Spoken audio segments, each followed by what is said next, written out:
Somalian জলদস্যুদের কবলে বাংলাদেশি পতাকাবাহী জাহাজ এমভি আব্দুল্লাহ এবং এর নাবিকদের জিম্মি থাকার ঘটনা গত কয়েক সপ্তাহ ধরেই বাংলাদেশ বিশ্বে সংবাদ শিরোনাম হয়ে থেকেছে। জিম্মি হওয়ার ঘটনাটি তখনই হয়েছে যখন সমুদ্রগামী জাহাজের মালিকানা ও পরিচালনায় বাংলাদেশি উদ্যোক্তাদের সক্ষমতা দ্রুত বাড়ছে। তাই জিম্মি দশা থেকে জাহাজ ও নাবিকদের মুক্তি স্বস্তি ফিরেছে দেশের শিপিং সেক্টরে। এই প্রেক্ষিতে জাহাজ ও সমুদ্র পরিবহন খাত নিয়ে কথা বলতে চাই। অর্থযোগে যুক্ত হচ্ছেন আমার সঙ্গে এই মুহূর্তে সমুদ্র পরিবহন খাত বিশেষজ্ঞ ক্যাপ্টেন আনাম চৌধুরী। 1, 2, 3 ঢাকায় জমি জিতে নিন 100% ক্যাশব্যাক সহ 20 কোটি টাকার পুরস্কার। ক্যাপ্টেন আনাম চৌধুরী, ধন্যবাদ জানাচ্ছি যুক্ত হবার জন্য আমাদের সঙ্গে।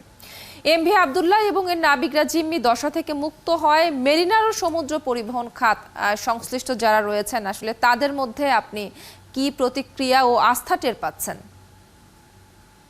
আমাকে সংযোগ করার জন্য ধন্যবাদ।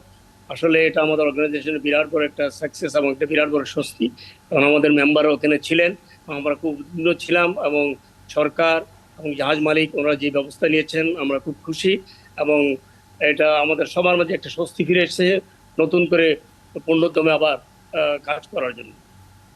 আচ্ছা, বাংলাদেশি পতাকাবাহী জাহাজের ঝুঁকি কমানো এবং নিরাপত্তা নিশ্চিতে আসলে সরকার এবং মালিক পক্ষের কি ধরনের উদ্যোগ নেওয়া দরকার বলে আপনি মনে করেন? দেখুন, যে কোনো দেশের এই সব নীতি নির্ধারণের ব্যাপারে ফ্ল্যাগ স্টেট আসল জিনিস এবং এই জাহাজের ফ্ল্যাগ হলো বাংলাদেশ এবং বাংলাদেশে সেখানে ডাইরেক্টর জেনারেল শিপিং এবং principal officer mercantile of marine office ওনারা হলেন দায়িত্বপ্রাপ্ত অ্যাজ এ রেজিস্ট্রার। ওনারাই এইসব আইন দেবেন এবং ইতিমধ্যে ওনারা অলরেডি এইসব সার্কুলার ইস্যু করেছেন যে কীভাবে পরবর্তীতে জাহাজগুলি চলাচল করতে হলে কি কি জিনিস দরকার এবং কি কি প্রিকশন নেওয়া দরকার অলরেডি ওনারা এই সার্কুলারগুলি ইস্যু করেছেন। আমি আশা করি ভবিষ্যতে হয়তো আমাদের এই ধরনের আর কোনো দুর্যোগ দেখতে হবে না। আচ্ছা, আরেকটি বিষয় একটু যদি বলেন যে বাংলাদেশি পতাকাবাহী জাহাজের সংখ্যা ও অপারেশনের গুণগত মান বিবেচনায় আসলে বিশ্ব সমুদ্র পরিবহন খাতে এখন বাংলাদেশিদের অবস্থান কোথায়, কোন পর্যায়ে? দেখুন, আন্তর্জাতিক সামুদ্রিক যে জাহাজগুলি চলাচল করে ওরা একটা ইন্টারন্যাশনাল স্ট্যান্ডার্ড মেনটেন করে চলে এবং সেই ইন্টারন্যাশনাল স্ট্যান্ডার্ডগুলি মেনটেন করার জন্য there is a organization call IX এবং এই আইএক্সে যারা বাংলাদেশ দ্বারা স্বীকৃতপ্রাপ্ত তাদের সার্ভে এখন প্রত্যেকটা জাহাজ ইন্সপেকশন করে এবং জাহাজের যতগুলো 30 থেকে 40টা সার্টিফিকেট লাগে ওনাকে দেন এবং এগুলি সব আন্তর্জাতিক মানসম্পন্ন। এটা না হলে আপনি বাংলাদেশ থেকে বাইরের কোনো দেশে যেতে পারবেন না।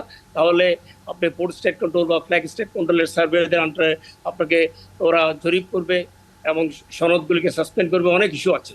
এই জন্য আন্তর্জাতিক খাতে কোনো জাহাজ চলাচল করতে হলে আপনাকে আন্তর্জাতিক স্ট্যান্ডার্ড মেনটেন করতে হবে এবং সেই ব্যাপারে বাংলাদেশ জাহাজের কোনো এক্সেপশনাল না।